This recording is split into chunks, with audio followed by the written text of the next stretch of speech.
What's up, everybody? Last week we got Season 26 of Apex Legends, so you know what that means. New season, new long-range ranking. Yesterday we did our Legends ranking. I'll link that video down below if you want to check that out for yourself. Also linked down below is all my social medias, as well as my single-player channel, and my car social medias and car YouTube channel if any of that interests you. And if you ever want to come hang out live while I play Apex or Warzone or whatever new games are out, or single-player Sundays, Twitch is linked down below if you want to come hang out live. And I'll also link this tier maker down below, so you can go make your own tiers if you want. But with that being said, let's go ahead and jump into the tier maker. So like I said, today we are focusing on long range. Tomorrow we'll have close range out. But today we're looking at long range. The 30-30, when you hit your shots, especially now that you have built-in skull piercer, that you just have to do enough damage with the weapon to get. Can't go in S tier. It's got to go in A tier though, because especially once you have skull piercer, if you hit headshots, it's so gross. And the built-in skull piercer, now not having to loot skull piercer is a big game changer. One of the reasons why I can't go in S tier, and there'll probably be stuff in front of it in A tier, is because there's a bit of a skill gap with the weapon. And this isn't a Masters and Preds ranking. This is how I see it in general, right? So you got to include even the bronze players. The alternator is fine. You can start to hit some shots in the mid-range, but it's obviously a close-range weapon. Put in C. I don't know why this tier list has an E on it. So we got that in C, just because you can hit some shots in the mid-range. Obviously not going to do much long-range. The bow check, I don't think the comeback of the bow check out of the care package was worth it even a little bit. It was much stronger in the care package. And yes, you can put frag grenades on it, but obviously you have to have a lot of frag grenades for that to matter. The car, it's like you can hit some shots in the mid-range. It's got more recoil than the alternator. The charge rifle, I fucking hate the charge rifle so much. It's definitely better than the bow check though, that's for sure. The Devo, if it wasn't for such strong recoil that makes it hard to use past the mid-range, it would be S tier, but once you get past mid-range, it's pretty difficult to use. The EVA 8's a shotgun. The Flatline, I think for skilled players, is the best overall AR, and it's always going to be an S tier for me unless they seriously nerf it one day. The G7 is fine. Before built-in skull piercer, I had it ahead of the 30-30, but now that it doesn't, now that you don't have to loot skull piercer, it has to be behind the 30-30. But because you can shoot it much farther, more easily than you can shoot the Devo, it's going to be ahead of the Devo. Then we have the Havoc. The Havoc is going to also go ahead of the 30-30. It obviously is less useful at long range than the 30-30, but decent players are easily hitting shots at the long range with it. The Hemlock, I am a Hemlock hater, but it is easy to shoot. It's going to go up into A tier, but it's definitely worse than the Devo.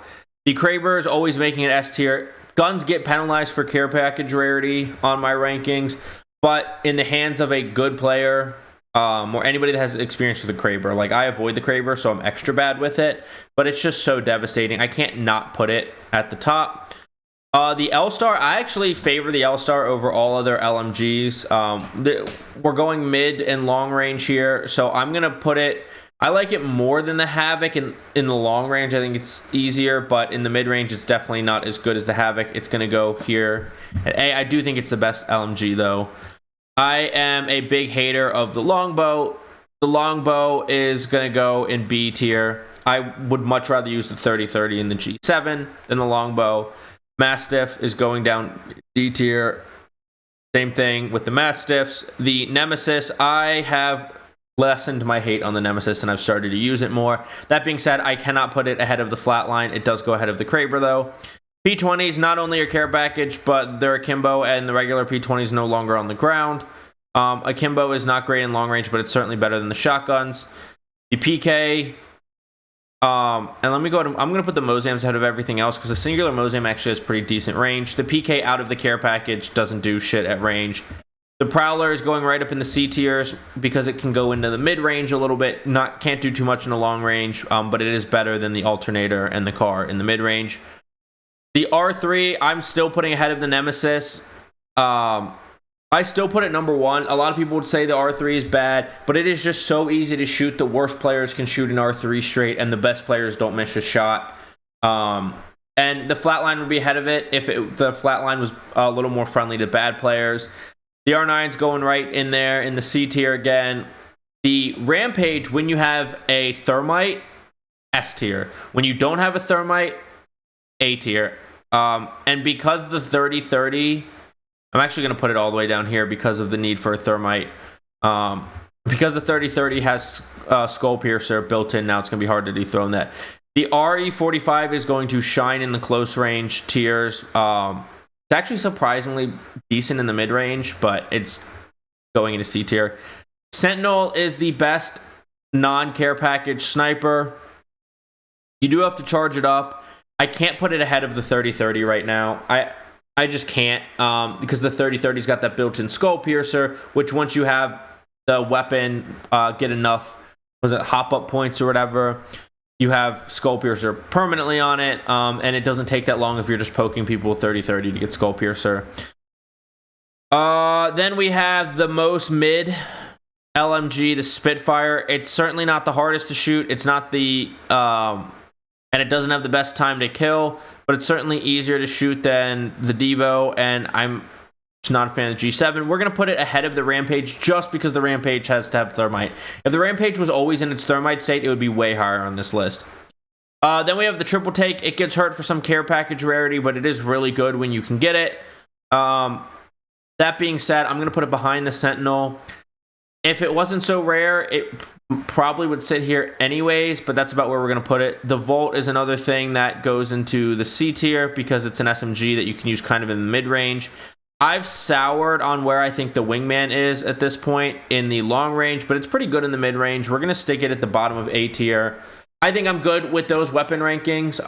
It's hard for me to not put the R3 on top every season because it is so easy to shoot for the average and below players. Like I said, if the Flatline was easier to shoot, it would be at number 1. And people like to go, oh, this is the long range. Long range includes anything that's not close range. So if that's not clear, long range is anything that is mid to long range. It is not just the close range. Mid range gets considered in both close range and long range, but if you had to pick one, you put it into the long range because it's where do you stop using your SMG or your P20s or your shotgun, right? Like, where do you stop using pistols, shotguns, and SMGs? That's where the long range starts when you consider it in these rankings.